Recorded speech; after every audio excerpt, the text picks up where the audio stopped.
Sans un bruit, jour 1 de Michael Sarnowski avec Lupita Nyong'o et Joseph Quinn. C'est la suite des deux films Sans un bruit, alors plus exactement, je sais pas si on peut appeler ça un préquel, mais en tout cas c'est vraiment l'origin story, c'est-à-dire le jour 1 de l'invasion des extraterrestres, où on va suivre principalement une personne qui est atteinte d'un cancer en phase terminale, ainsi qu'un autre mec, un étudiant en droit, avec leur chat, parce que le chat est clairement un personnage principal du film, et donc on va les suivre dans les rues de New York avec cette invasion, le premier jour de cette invasion. Franchement déçu. Vraiment déçu du film, parce qu'en fait c'est quand même le troisième film Sans un bruit. Alors moi le premier je l'ai trouvé excellent, vraiment original, tension, le fait qu'il faut jouer sur l'absence de bruit, etc. Vraiment rien à dire, il était excellent. Le 2 était pas mal aussi, mais bon voilà, on connaissait un peu. Et là ils nous en foutent un troisième, et en fait sous prétexte qu'ils nous mettent c'est le jour 1, comme si ça donnait de la fraîcheur, du renouveau, alors qu'absolument pas. Il ne sert à rien, ce film ne sert à rien. C'est le jour 1, donc on peut te dire ah ouais, donc c'est le moment vraiment où ils arrivent ces extraterrestres, donc on va peut-être, je sais pas moi, en savoir plus, ou je sais pas quoi. Et en fait non, que dalle. Donc en fait ça sert à rien de nous foutre un film où ok, il y a l'invasion qui a déjà apparu comme dans le premier film. Le 2, moi il me semblait en plus dans le Sans un bruit 2 que c'était un peu l'origin story, parce que on voyait des scènes dans la vie normale où à un moment donné ils sont attaqués dans la rue. Je suis désolé, mais c'est quoi si c'est pas le jour 1 ça? Enfin vraiment, moi c'est pour ça que j'ai pas compris d'avoir fait ce troisième film en disant que c'est le jour 1, parce qu'au final ce qui se passe dans ce film c'est la même chose qu'on voit au début du film de Sans un bruit 2 en fait. Donc vraiment aucun intérêt. Le seul truc qu'on aperçoit de nouveau, alors oui, je peux faire prévenir, je vais complètement spoiler le film. Les seuls trucs donc un peu nouveaux, c'est les bêtes qui à un moment donné, t'as l'impression qu'elles pondent des spores ou des champignons, je sais pas quoi, et on dirait qu'elles le bouffent, elles se nourrissent de ça, mais bon voilà, on n'en sait pas trop. Sinon on ne sait rien d'autre de plus, donc vraiment pas du tout intéressant. Ensuite vraiment j'ai noté plein de trucs qui m'ont saoulé dans le film et qui allaient pas. Déjà la scène du début, où donc cette femme elle a un cancer. Clairement on s'en branle en fait, c'est méchant à dire, mais on s'en bat les couilles qu'elle a un cancer. En fait le film Sans un bruit, ça parle d'extraterrestres qui butent, parce que clairement ils ne mangent même pas hein, les humains, mais ils butent dès que ça fait du bruit, parce qu'ils doivent pas supporter ça. Et en fait, ils nous foutent un personnage principal qui est cancéreux, et on voit des scènes où elle met ses pansements et tout, qui ne servent à rien dans le film, et à l'intrigue de cette saga en fait. Franchement, cette histoire de maladie, je trouve qu'il ne sert à rien au film. Ensuite, la scène de son infirmier, parce qu'au début du film, elle est suivie avec un infirmier, où t'as le méga générateur à l'extérieur du théâtre qui fait du bruit, qui s'allume. Au lieu de rester à l'intérieur et d'attendre que les bêtes, elles explosent le générateur parce que ça fait du bruit, le mec, il se dit non, je vais aller dehors, je vais aller moi-même au générateur essayer de l'éteindre. Ça n'a aucun intérêt, si ce n'est faire buter le personnage. Vraiment, c'est nul à chier. Surtout qu'en plus, ça fait méga de bruit. Il éteint le truc, il y a un petit calme, et au moment où il sort, t'as sa chemise qui craque, et là, il est en mode « Et merde !» Et il se retourne et il se fait buter par un monstre. Il y a rien qui va dans le truc. Déjà, il y a un bruit pas possible avec le générateur, il se passe rien. Lui, il se déchire la chemise après, t'as le bruit du déchirement et t'as la bête qui le bute. Surtout que la bête, elle attend bien qu'il y ait ça qui se passe, parce que je suis désolé, avec le bordel du générateur, la bête, elle aurait foncé dessus. Là vraiment, il y a absolument rien qui va dans cette scène. Ensuite, à un moment donné, donc l'armée, ils décident de détruire tous les ponts de Manhattan, parce que vu que c'est une île, ils se disent, comme ça, on va endiguer le problème, parce qu'ils ont compris que les monstres ne pouvaient pas nager. Mais c'est ça aussi, mais c'est nul à chier. Les astéroïdes, ils ont frappé toute la Terre, partout aussi aux États-Unis, ils ferment Manhattan. On sait pas pourquoi. Quel est l'intérêt de niquer des ponts? Ok, c'est pour empêcher les monstres de sortir, mais le truc c'est que les monstres qui sont dehors, ils s'en branlent d'aller à Manhattan en fait. Enfin vraiment, je comprends même pas l'intérêt d'avoir fait ça. Ensuite, autre scène ridicule, t'as l'impression qu'ils peuvent même pas chuchoter entre eux. Enfin vraiment, c'est vraiment à peine et tout ça. Mais alors par contre, à un moment donné, il y a une scène, ils sont des milliers à marcher dans les rues de New York, et ça pose aucun problème. Alors oui, effectivement, vous allez me dire, juste après, il y a les monstres qui commencent à arriver et qui font le bordel. Mais il explique en mode, parce que beaucoup de gens, à un moment donné, ils font trop de bruit à marcher sur des cailloux, des trucs comme ça. Mais rien que le fait de marcher dans la rue, si vous êtes plusieurs centaines, vous allez l'entendre. Et là, ils sont des milliers dans la rue. Enfin, c'est ridicule, quoi. Et en fait, c'est ça que je trouve dommage aussi dans le film. Ton film, il est basé sur l'absence de bruit. Donc en fait, il devrait avoir énormément de mise en scène sur ça. Dans le film, le seul truc qu'on a, c'est juste chut, pas de bruit, chut, pas de bruit. Et de pas parler. Alors qu'il y a plein d'incohérences dans le film où il y a plus ou moins de bruit. Alors des fois, ils essayent de jouer sur ça, mais je trouve que c'est pas assez poussé. C'est quand même ton troisième film sur le sujet en fait, donc ça serait bien d'élaborer un peu les choses, et sur ça je trouve que c'est vraiment pas fait. Et d'ailleurs c'est marrant parce qu'à un moment donné il pleut, donc ça fait beaucoup de bruit, et ils comprennent qu'ils sont un peu cachés par le son de la pluie, et quand il pleut, la meuf elle dit quoi? Mettons-nous à l'abri de la pluie. T'avais envie de dire mais t'es conne ou quoi? L'eau, ça te protège, et toi tu préfères t'enfermer dans un endroit où t'entends plus la pluie, vaut mieux rester sous la pluie pour enfin pouvoir un peu discuter. Enfin, vraiment, ça n'a jamais aucun sens. Et donc, pour revenir au fait de jouer sur des scènes avec le bruit et tout, ce que je trouve dommage justement, c'est qu'en fait, toutes les scènes du film où une scène d'action démarre, c'est à cause d'une erreur d'un personnage. C'est-à-dire que c'est à cause d'un bruit qu'il va commettre sans faire exprès. Oh mince, j'ai marché dessus. Oh, j'ai trébuché. Oh, j'ai cassé tel truc en marchant.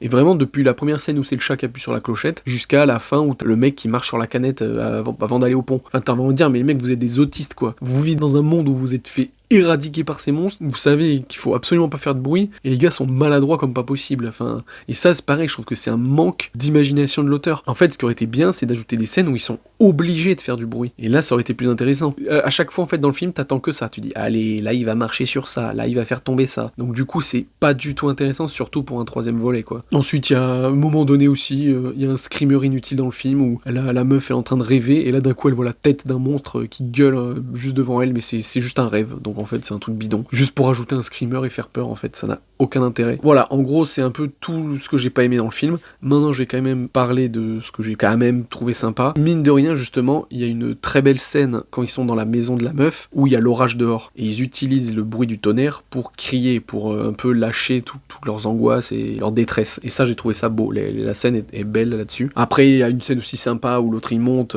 où il va aller chercher le chat, là où il y a justement ces espèces de spores et de champignons, et en fait au moment où encore une fois il fait une connerie, il fait un peu de bruit, il y a une tête qui se lève mais à 2 cm de sa gueule, enfin vraiment elle est pas mal. Niveau angoisse et pression je la trouve bien. La scène du métro aussi, où ils sont à un moment donné il y a une bête qui descend comme ça, je l'ai trouvée vachement bien faite et angoissante, et c'est dommage parce qu'ils sont pas allés très loin dans cette scène, c'est-à-dire qu'on les voit après fuir le monstre sans faire de bruit, mais du coup j'aurais aimé que cette scène soit plus angoissante, où la bête marche vers eux sans forcément les entendre, mais que genre elle marche, et que du coup ils sont obligés de se dépêcher de partir et d'aller dans l'eau sans faire de bruit. Et je trouve que elle est pas assez travaillée. Et enfin, ce que j'aurais aimé, c'est qu'en fait, à un moment donné, donc c'est vers le début du film, le chat qui est donc omniprésent dans le film, ah oui, ça c'est un truc aussi, franchement, j'ai cru que pendant le film, on allait utiliser le chat comme un déclencheur aussi, à savoir, c'est les miaulements, tout simplement. Et alors c'est marrant, pendant tout le film, le chat ne fait aucun bruit, il ne miaule jamais. Bon, pourquoi pas. Et donc à un moment donné, pendant l'apocalypse et tout ça, la Black, elle commence à être capoute, et le chat, il se barre, et à un moment donné, en marchant dans les rues de New York, il tombe sur le mec qui sort la tête de l'eau. Et là, en fait, j'y ai pensé, je me suis dit, putain, ça aurait été bien de faire un film où en fait limite le personnage principal c'est le chat, à savoir que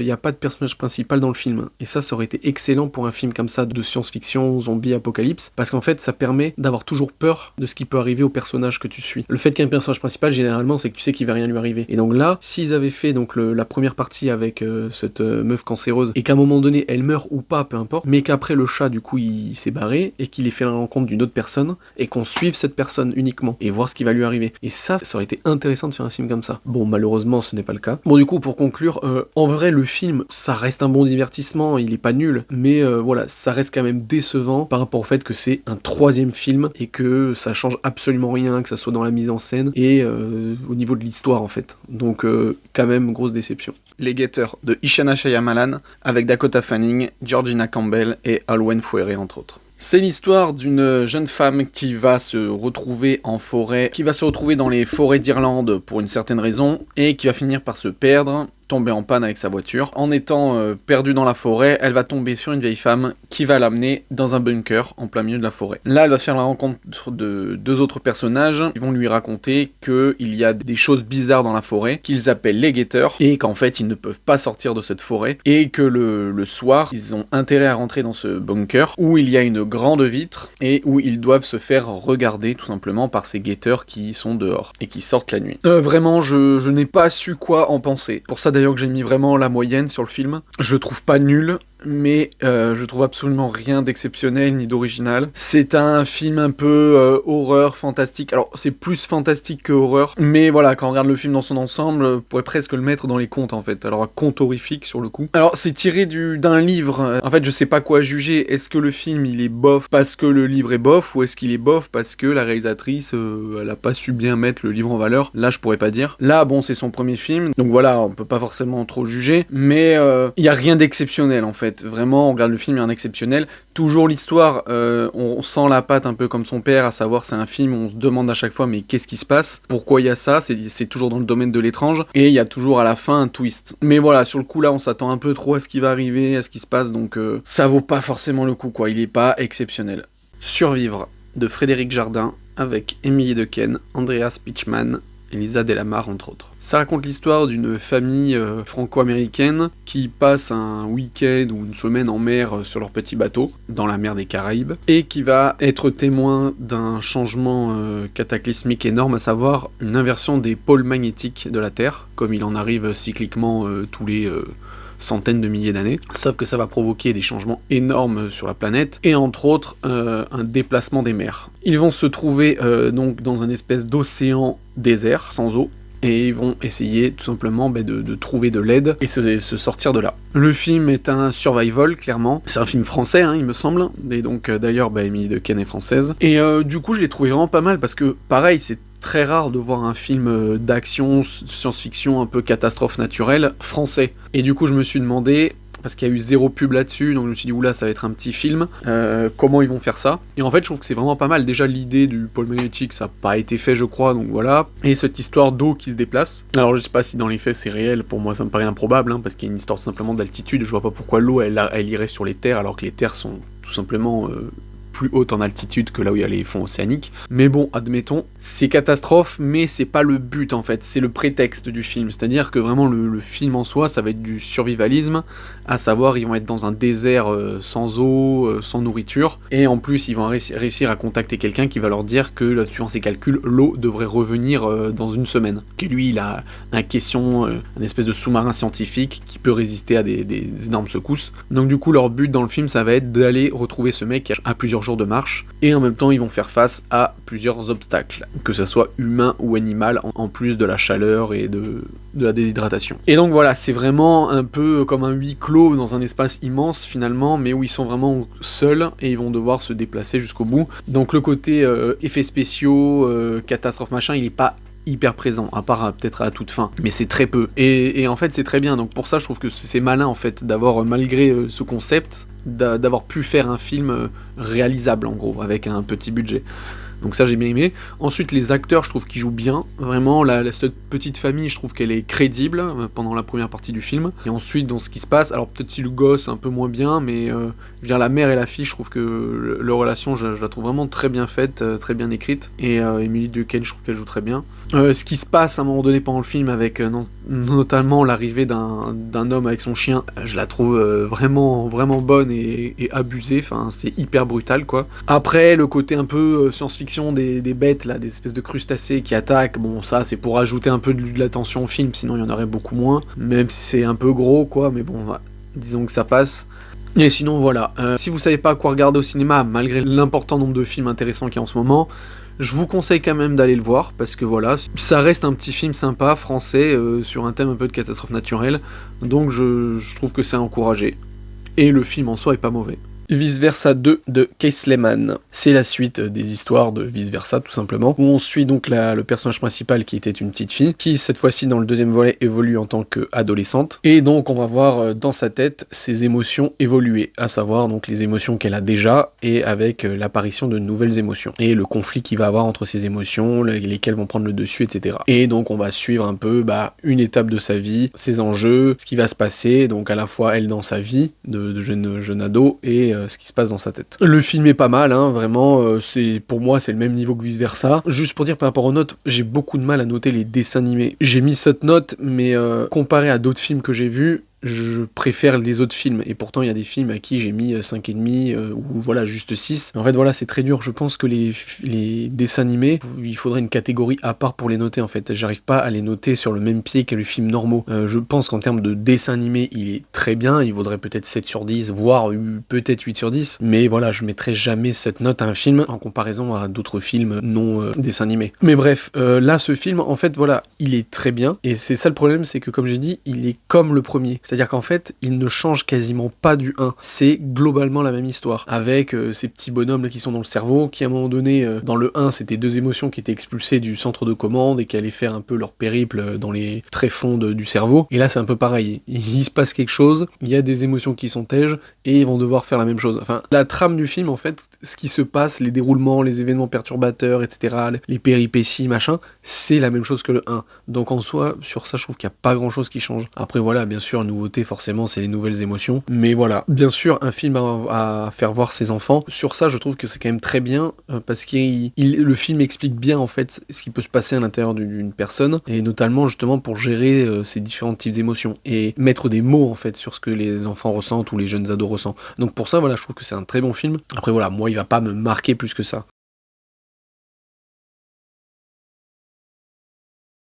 Kinds of Kindness de Yorgos Lanthimos, avec Emma Stone, Jesse Plemons et Willem Dafoe, entre autres. Que dire sur ce film? C'est un espèce de long métrage fait en 3 parties, on pourrait dire même 3 courts métrages, qui utilisent tous les mêmes acteurs qu'il y a dans ces films. Vraiment, les acteurs principaux jouent à chaque fois d'autres personnages, mais ils sont tous présents. Malgré le fait que ça soit 3 histoires différentes, avec des personnages différents, il y a un thème commun, à savoir le nom, je sais même plus, c'est un acronyme de 3 lettres. En fait, les titres des 3 courts-métrages, c'est La mort d'RMH, après RMH s'envole, et le 3e métrage, c'est RMH mange un sandwich. Alors, je n'ai absolument rien compris à ces titres, si ce n'est le premier court-métrage, où là, il y a une certaine logique, mais pour le côté s'envole et mange un sandwich, je n'ai absolument pas compris. D'autant plus que ce personnage n'est là que dans le premier court-métrage, on le voit pas dans les 2 autres, donc vraiment, j'ai pas compris ce fil conducteur, entre guillemets. Mais en tout cas, voilà, s'il y a bien un point commun, c'est ce côté de rendre service. En fait, c'est des sortes de gentillesse. Alors, c'est complètement loufoque, improbable, irréel. C'est donc 3 situations. Il y en a un, ça parle d'un homme extrêmement riche qui va en fait payer des gens et les utiliser pour faire absolument ce qu'il veut. Il va leur dire, voilà, tu vas t'habiller de telle façon, tu vas manger tel truc, boire tel truc à telle heure, faire telle chose, et à côté de ça, ils sont grassement payés, nourris, logés, etc. La deuxième partie, c'est plus une histoire de couple avec une femme qui va revenir d'une catastrophe, et en fait, le mec va avoir l'impression que ce n'est pas sa femme, et en fait, il va lui demander tout un tas de choses, plus ou moins horribles, je vous invite à regarder le film. Et la troisième partie, ça parle plus d'une secte, qui va également demander beaucoup de choses à ses partisans, et notamment retrouver une femme qui aurait la capacité de ressusciter les morts. Et en fait, dans ces 3 trucs-là, les personnages principaux, c'est des personnages qui sont amoureusement, de manière inconditionnelle, fous de leur maître, de leur gourou. C'est-à-dire que dans le premier métrage, le gars va absolument vouloir faire tout ce que son maître lui dit pour vivre avec lui, en fait, quitte à causer des accidents et tuer des gens. Dans le deuxième, ça va être la femme qui va être inconditionnellement amoureuse de son mari, qui t'a donné de son corps, littéralement. Et dans la troisième partie, ça va être les disciples qui vont, pareil, absolument tout faire pour pouvoir rester dans cette secte, en fait. Voilà, c'est un peu tout ce que j'ai pu en dire. Mais le film en soi, alors, il est très beau, c'est magnifique visuellement, il n'y a rien à dire, les plans sont super impeccables, les acteurs jouent extrêmement bien. Vraiment, tout est propre dans le film. Il n'y a rien à redire, mais si ce n'est l'histoire en général, en fait. Alors j'imagine qu'il y a plein de lectures, de compréhension et tout, mais en fait c'est ce genre de film, moi je suis désolé, mais moi je passe à côté. Quand on comprend rien à ce qui se passe, ou que c'est trop loufoque, c'est-à-dire que en fait j'ai toujours, alors c'est plus ou moins vrai, mais j'ai toujours cette référence, moi c'est un film qui m'a traumatisé, c'est le dessin animé Alice au Pays des Merveilles, d'être dans un espèce de cauchemar où rien n'a de sens. Et là c'est un peu ça, c'est qu'en fait les situations ne sont pas normales, c'est des situations de vie complètement illogiques. Et donc du coup, c'est très dur pour moi de rentrer dedans et d'accepter ça, en fait. C'est vraiment particulier comme film. Donc je comprends qu'il y en a qui vont détester le film, il y en a qui vont adorer le film. Moi, je vais tempérer en me mettant dans l'entre-deux, parce que je reconnais qu'il y a de la qualité de partout, surtout dans la forme et tout, mais c'est avec le fond, moi, j'arrive pas à accrocher, quoi. En fait, je m'attache même pas au personnage, je sais même pas s'il veut qu'on s'attache au personnage, parce que de toute façon, tout est what the fuck. Donc voilà, ça reste quand même une expérience cinématographique hors du commun, donc pour les cinéphiles, je conseille fortement de voir le film. Et sinon, pour les autres et les plus terre à terre, vaut mieux voir autre chose, quoi. The Bike Riders de Jeff Nichols avec Austin Butler, Jodie Comer et Tom Hardy, entre autres. Ça raconte tout simplement l'histoire d'une période d'un groupe de bikers appelé les Vandals Chicago. Donc en fait, c'est un étudiant en journalisme qui va être en immersion dans ce club et va les suivre sur plusieurs mois ou quelques années, avec donc notamment en interviewant plusieurs de ses protagonistes et principalement la femme d'un des bikers. Et donc apparemment c'est une histoire vraie, ce journaliste a vraiment existé, et il en a fait un livre, et ce film se réfère à ce livre. Et donc on y voit deux personnages principaux, à savoir le personnage de Benny joué par Austin Butler, qui est un peu en fait un jeune biker un peu fou, qui a peur de rien, qui est bagarreur, qui n'écoute un peu que lui-même, et qui est donc l'homme de la femme qui est interviewée, donc qui est le deuxième personnage principal. Et enfin, le troisième personnage principal joué par Tom Hardy, qui est le président du club. Alors, j'ai quasiment rien à dire sur ce film, si ce n'est qu'il est plutôt pas mal. En fait, voilà, j'ai passé un bon moment. Si à la limite, le plus gros point positif du film, c'est les acteurs. J'ai trouvé qu'ils étaient tous impeccables dans leur rôle, même les acteurs secondaires qu'on voit, je les ai vraiment trouvés impeccables, quoi. Leur façon de parler, leur jeu d'acteur, leur regard et tout, vraiment, sur ça, je trouve que c'était même un régal à voir. Et en plus, ils ont tous des bonnes têtes et tout ça. Donc, ouais, vraiment là-dessus, gros point positif. Après, l'histoire, bon, bah voilà, en plus, c'est une histoire vraie, donc c'est toujours intéressant de connaître un peu ce qui s'est passé, donc à savoir ce groupe de bikers qui sévissait plus dans le Midwest, de voir comment ce club a évolué d'un petit club familial à une grosse entreprise, enfin entreprise entre guillemets, où il y a eu des clubs qui se sont un peu ouverts, ce qu'ils appellent ça des chapitres, des succursales on va dire, qui ont ouvert un peu partout, et comment progressivement en fait le leader a perdu le contrôle de son club, quoi, avec l'entrée de nouvelles personnes, de jeunes, etc. Donc voilà, là-dessus c'était intéressant. La relation qu'il y a entre cette femme et ce gars là, ce Benny qui est un peu en mode anarchiste no contrôle. Après il se passe rien d'exceptionnel, hein, mais voilà, c'est une histoire qui reste quand même agréable à regarder. Même jusqu'à la fin, j'ai bien aimé le dernier chapitre, quoi, ce qui se passe, où on voit un peu comment tout le monde termine. Donc pour faire simple, on passe un bon moment, je conseille le film. Love Lies Bleeding de Rose Glass avec Kristen Stewart, Katie O'Brien, Jenna Malone, Dave Franco et Ed Harris. Ça raconte une histoire d'amour entre deux femmes donc, qui se rencontrent, l'une étant une gérante de club de fitness, l'autre étant une bodybuildeuse, amateur ou en tout cas semi-pro, qui voyage un peu à travers les États-Unis à la recherche de concours de bodybuilding et qui va donc tomber dans cette petite ville, dans cette salle de fitness, et qui donc voilà, les deux vont rapidement tomber amoureuses. Au-delà de ça, il va avoir une histoire de meurtre avec donc la famille de l'actrice jouée par Kristen Stewart, avec un beau-frère absolument horrible et un père tout simplement tueur, quoi. Donc voilà, leur histoire d'amour et l'histoire on va dire policière, le thriller qui va se passer vont s'entremêler entre les deux et ça va être un joyeux bordel. Alors honnêtement, j'en attendais plus de ce film. Déjà, alors par contre, rien que pour dire, l'affiche, c'est rare, je note quasiment jamais, mais je la trouve magnifique. Je trouve que c'est la plus belle affiche de l'année pour l'instant. Ce côté un peu dessin à la GTA, je la trouve vraiment stylée. Rien qu'à voir l'affiche, le titre que je trouve sympa, Love Lies Bleeding, et quelques extraits de la bande-annonce que j'avais vu. Ah putain, je m'attendais vraiment à un truc qui claque, qui allait vraiment sortir du lot. Alors au final, le film est intéressant, donc voilà, d'avant je vous conseille quand même d'aller le voir. Il y a même aussi un côté fantastique dans le film, hein, il est pas annoncé, surtout le personnage de la bodybuildeuse, où il y a notamment beaucoup de gros plans sur ses muscles et tout ça, mais ça fait vite fait penser à Hulk en fait. Il y a des moments, c'est sur des images qui sont clairement truquées, hein, numériques, qui joue sur un côté un peu fantastique, et sans spoiler surtout la fin, et qui d'ailleurs, je dois dire que je l'ai pas trop compris cette scène, parce que il y a un côté admiration de son amoureuse et tout ça, machin, sauf que ce qui se passe, il n'y a pas que son amoureuse qui le voit, il y a aussi le méchant du film. Donc voilà, moi j'ai pas trop compris pourquoi avoir fait ça, pourquoi avoir pris ce parti-là d'incorporer une mini dose de fantastique dans le film, parce que selon moi ça ne sert à rien, enfin je le ressens comme tel, je trouvais pas forcément l'intérêt de le faire. Après ça m'a pas dérangé non plus, mais je me suis juste dit tiens c'est bizarre. Donc au-delà de ça, ouais, le film, le côté thriller il est plutôt basique, hein, il y a pas des choses complètement déconnantes qui arrivent, mais c'est vraiment ce mélange d'histoires d'amour avec ces deux femmes, le côté aussi avec le bodybuilding, parce que vraiment on voit pas beaucoup de films qui en parlent en tout cas de ce sujet-là, surtout pour une femme. Donc voilà, j'ai trouvé que le film original, l'ambiance était assez cool, mais je m'attendais à encore plus, quoi, à être vraiment plus transporté dans le film, et malheureusement je l'ai pas trop eu. Mais voilà, comme j'ai dit, je conseille quand même de le voir. Le Comte de Monte Cristo de Mathieu Delaporte et Alexandre de la Patelière, avec Pierre Ninet, Bastien Bouillon, Anaïs de Moustier, Anna-Maria Bartolomé, Patrick Mille, Vassili Schneider et Laurent Lafitte, entre autres. C'est tout simplement l'adaptation filmique du roman éponyme. Ça raconte l'histoire d'un jeune homme qui vit dans une famille très aisée au sud de la France dans les années début 19e siècle, vers 1810-1815, juste après la fuite de Napoléon et le retour un peu de la royauté. Et en fait, donc ce jeune homme qui s'appelle Edmond Dantès va être amoureux d'une fille de cette famille dans laquelle il vit, très aisée, et va vouloir se marier, sauf qu'au même moment il va avoir une intrigue avec une lettre qui va être en sa possession, mais en fait c'est plutôt un coup monté, c'est une lettre de Napoléon qui vise à une sorte de nouveau coup d'état, donc il va se retrouver injustement emprisonné, et il va rester des années dans son cachot,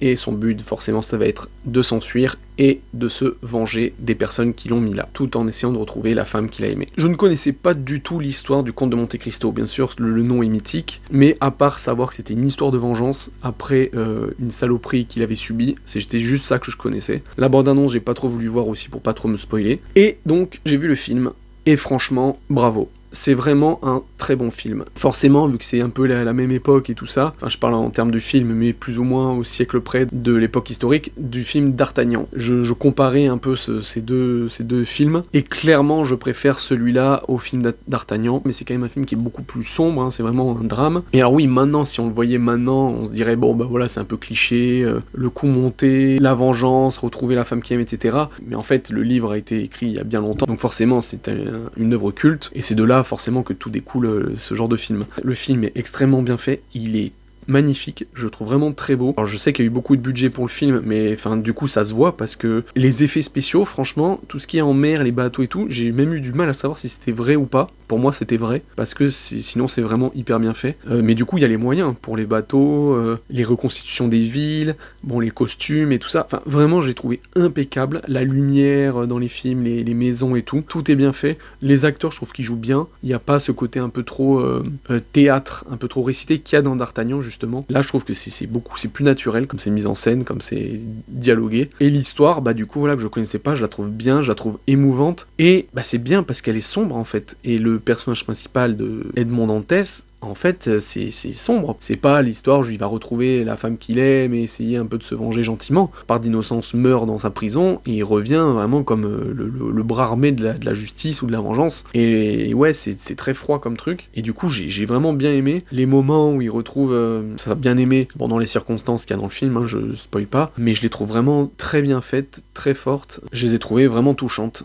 Franchement, j'ai pas grand chose de plus à dire sur le film. Allez le voir, parce que voilà, c'est un film français, ça fait du bien, parce que c'est un grand film, il y a eu beaucoup d'argent, il y a eu du budget, et bah, je trouve que c'est bien rendu. Si ça peut pousser le cinéma français à continuer dans ce genre de film, bah c'est très bien, parce que voilà, je trouve que la qualité est au rendez-vous.